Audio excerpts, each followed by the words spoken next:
Oke, langsung aja kita mulai ya. Selamat datang di sesi pembahasan kita kali ini. Kita bakal ngomongin sebuah transformasi gila-gilaan yang sebenarnya lagi terjadi tepat di depan mata kita. Tapi jarang banget kita sadari. Coba deh kalau kita mikirin soal perdagangan global, yang kebayang pasti lautan luas, kapal kargo raksasa, dan pelabuhan yang super sibuk kan? Tapi, gimana kalau saya bilang pusat-pusat industri raksasa ini tuh sekarang lagi ngalamin revolusi lingkungan yang benar-benar luar biasa. Hari ini, kita bakal kupas tuntas gimana perdagangan maritim lagi berubah jadi sesuatu yang jauh lebih berkelanjutan. Pertanyaan pertamanya, dan ini mungkin terdengar ada kontradiktif ya, bisakah pelabuhan pengiriman raksasa itu benar-benar jadi hijau atau ramah lingkungan? Maksud saya kita semua tahu lah ya skala operasi pelabuhan itu semasif apa, ada deru mesin berat di mana-mana, ribuan truk yang lalu lalang, derek yang menjulang tinggi banget, sampai kapal-kapal kargo yang terus-terusan membakar bahan bakar fosil. Secara historis gampang banget buat kita berasumsi kalau tempat-tempat kayak gini tuh pasti jadi penyumbang polusi yang parah. Tapi, apakah asumsi itu masih 100% akurat di zaman sekarang? Coba perhatikan sebentar. Perdagangan maritim itu ibarat urat nadinya ekonomi dunia kita, bener kan? Lewat analisis materi kita kali ini, kita bakal ngebuktiin satu tesis yang super menarik. Dari Amerika Latin sampai ke Spanyol, sebuah revolusi hijau lagi benar-benar ngebuktiin kalau logistik global itu nggak cuma bisa efisien dan bisa diandalkan, tapi juga sangat amat bertanggung jawab sama lingkungan. Dan asal tahu aja, praktek-praktek ini bukan lagi sekedar angan-angan atau konsep di atas kertas loh. Ini udah diimplementasikan dan bawa dampak yang nyata banget. Nah, mari kita lanjut ke poin utamanya. Bagian pertama, memikirkan kembali limbah dan material. Kita lihat gimana caranya hal yang tadinya cuma dianggap jadi masalah besar, disulap jadi solusi nyata. Sebagai contoh, kita mampir ke pelabuhan Montevideo di Uruguay. Waktu itu mereka harus ngeruk area Capuro buat bangun dermaga perikanan baru.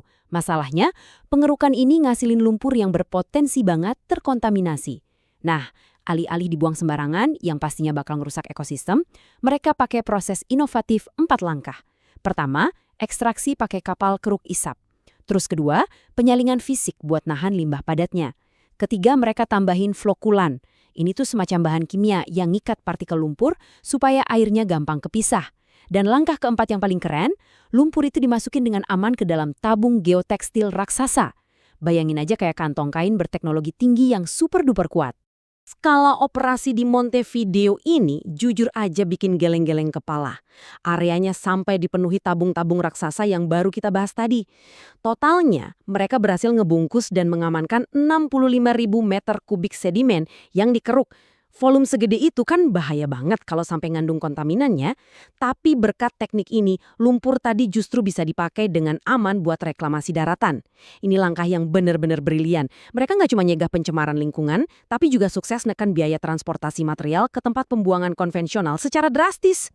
Nah, yang bikin ini makin seru adalah gimana inovasi ini ternyata bisa melintasi berbagai industri.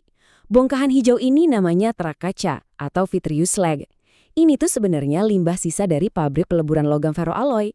Tapi, otoritas pelabuhan Santander di Spanyol ngambil limbah industri ini, ngelewatin proses pendinginan dan penggilingan, terus malah menjadikannya material urukan atau konstruksi buat dermaga baru mereka, Raos 9. Jadi, mereka benar-benar pakai limbah pabrik buat pondasi infrastruktur pelabuhan. Keren banget kan? Coba perhatiin angka ini, 30.000 ton. Segitu loh jumlah material truk yang dipakai. Dengan ide ini, Pelabuhan Santander sukses nyelamatin 30.000 ton limbah industri baja biar nggak berakhir numpuk di tempat pembuangan akhir. Di waktu yang sama, mereka juga melestarikan sumber daya alam kita. Karena mereka jadi nggak perlu repot-repot nambang batu atau agregat baru dari alam. Ini sih definisi mutlak dari situasi yang menguntungkan semua pihak. Oke, kita masuk ke bagian kedua. Memberdayakan komunitas pesisir. Karena bagaimanapun juga, keberlanjutan itu harus selalu sejalan sama keadilan sosial buat masyarakat sekitar. Coba dia lihat transformasi luar biasa di Republik Dominika ini. Otoritas pelabuhan di sana sukses menyulap dermaga nelayan tradisional jadi pusat kemajuan komunitas yang super modern. Hasilnya?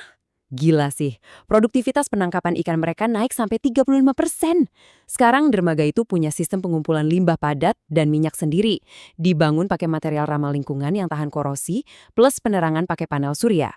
Dan yang paling penting dari semuanya, inisiatif infrastruktur ini berhasil memberdayakan lebih dari 4.000 keluarga pesisir. Tapi ya, di balik deretan data dan angka tadi, ada wajah-wajah manusia di sana. Infrastruktur yang layak itu benar-benar bisa mengangkat martabat masyarakat. Proyek dermaga ini tuh nggak cuma sekedar bangun tempat bersandar buat nurunin ikan, tapi juga ngerangkul perempuan dan anak-anak muda buat masuk ke rantai nilai perikanan. Mereka juga ngasih pelatihan soal cara memancing yang bertanggung jawab dan pentingnya ngelindungin hutan bakau. Jadi, tumbuh deh sebuah budaya baru yang lebih menghormati dan menjaga lautan kita. Dan ini rasanya pas banget buat ngejelasin gimana pemberdayaan masyarakat dan budaya pelestarian lingkungan tuh bisa menyatu. Ini adalah tim dari Jaringan Pelabuhan Kompas di Kolombia. Mereka baru aja dapat sertifikasi nol limbah kategori emas dari Econtech. Budaya daur ulang dan ekonomi sirkuler yang mereka terapin di sana benar-benar luar biasa. Bayangin aja, di tahun 2024, pengelolaan limbah yang tepat ini nggak cuma nyelamatin lingkungan, tapi juga bantu perusahaan ngirit ongkos sampai lebih dari 435 juta peso. Cuma dari memanfaatkan ulang limbah yang tadinya mau dibuang. Lanjut ke bagian ketiga, dorongan menuju dekarbonisasi. Ini adalah langkah raksasa dari industri maritim buat ngelawan krisis iklim. Coba bayangin, menginvestasikan 105 juta dolar Amerika secara sukarela. Itulah angka fantastis yang berani dikomitmenkan sama DP World Callao di Peru, khusus buat strategi dekarbonisasi mereka. Ini bukan lagi soal sekedar patuh sama regulasi pemerintah ya, tapi murni langkah proaktif. Target mereka super ambisius, mangkas emisi lingkup 1 dan 2 yang pada dasarnya itu emisi langsung dari mesin mereka dan dari listrik yang mereka beli sebesar 90% di Pelabuhan Callao pada tahun 2030 nanti.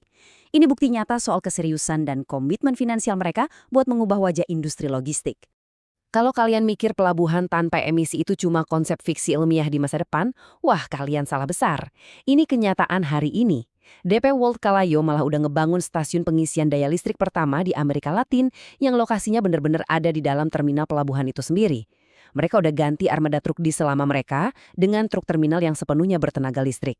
Ditambah lagi dengan pemakaian sumber energi yang 100% bersih, langkah inovatif ini sukses mencegah pelepasan lebih dari 6.300 ton emisi gas rumah kaca di tahun 2024 aja. Luar biasa kan? Nah, hal yang sama juga lagi tren di Eropa nih. Balik lagi ke Pelabuhan Santander di Spanyol, mereka baru aja meresmikan kapal bernama Soliados. Asal kalian tahu, ini tuh satu-satunya kapal layanan berteknologi hibrida di seluruh sistem pelabuhan Spanyol saat ini. Kapal sepanjang 11 meter ini ngegabungin mesin diesel dan motor listrik, otomatis menggantikan 2 kapal lama yang terkenal boros bahan bakar. Penggunaan teknologi hibrida ini benar-benar sukses motong konsumsi solar secara signifikan dan meminimalkan limbah berbahaya yang biasa muncul dari operasi pemeliharaan pelabuhan di atas air. Dan kita sampai di pilar keempat, sekaligus pilar terakhir kita, melindungi ekosistem kita. Ini soal komitmen penuh ngejaga keanekaragaman hayati kita yang sangat berharga. Coba perhatikan betapa holistiknya pendekatan dari Empresa Portuaria Quetzal di Guatemala ini. Mereka mengelola limbah dengan patuh banget sama Marpol, aturan ketat internasional buat nyegah polusi laut. Mereka juga aktif banget mulihin ekosistem lewat patroli rutin dan program reboisasi kawasan. Tapi yang bikin saya paling takjub itu kontrol emisi mereka. Berkat 337 hektar hutan dan area hijau yang sengaja mereka pertahankan di dalam kompleks pelabuhan, mereka bisa menyerap rata-rata 4.092 ton gas rumah kaca tiap tahunnya. Fakta menariknya, mereka ini menyerap karbon 37% lebih banyak daripada emisi yang dihasilin oleh seluruh operasi logistik mereka sendiri.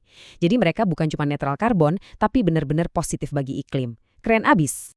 Jadi, poin krusial yang bisa kita ambil dari sini adalah sebuah kutipan luar biasa dari panduan Empresa Portuaria Quetzal ini.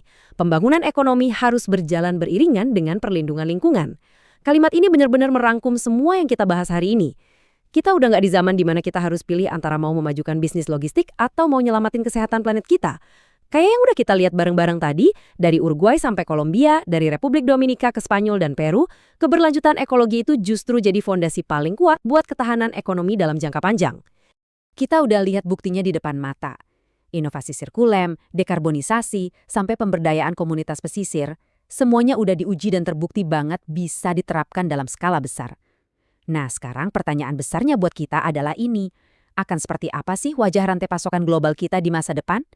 Kalau teknologi, solusi, dan kemauan sekuat ini aja udah tersedia sekarang, coba deh bayangin, transformasi segila apa yang bakal mengubah perdagangan maritim dunia dalam 1 dekade ke depan. Terima kasih banyak udah ikut nyimak pembahasan kali ini ya. Terus pertanyakan hal-hal di sekitar kita, dan sampai jumpa di pembahasan seru kita selanjutnya.